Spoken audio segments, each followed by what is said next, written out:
right now, let's come back to the book of 1 Kings chapter 8. 1 Kings chapter 8 at the dedication of what is called Solomon's temple. Beginning with verse 10. When the priests withdrew from the holy place, the cloud filled the temple of the Lord, and the priests could not perform their service because of the cloud, for the glory of the Lord filled his temple. Another translation says the priests could not minister. This is what the essence of revival is all about. There are times in which God comes to his people, and his presence is so strong and so tangible that, forgive me, as pastors, we can't stand to minister.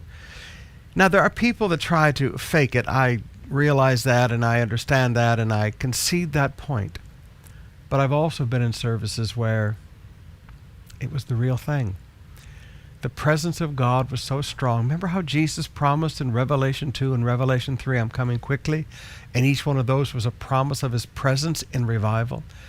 There are times that the presence of God comes so strong, and God reveals himself so strong, like when he revealed himself in the garden.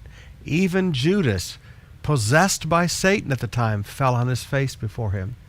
There are times that God reveals himself in such strength that even those who are used to the presence, they can't stand the minister. I remember services back in the mid and late 90s here at COP, and people criticized us for us, and I'm sure there was stuff that wasn't right that went on, please. I mean, everybody's learning, everybody's growing.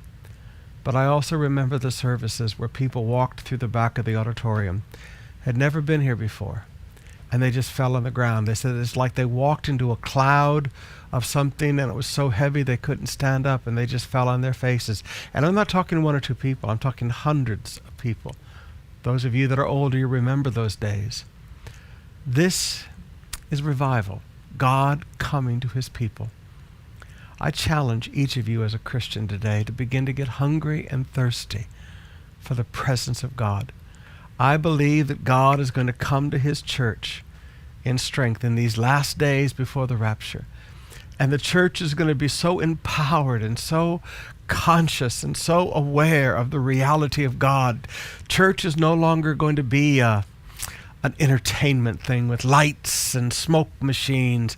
You don't need smoke machines. You'll have the real glory of God.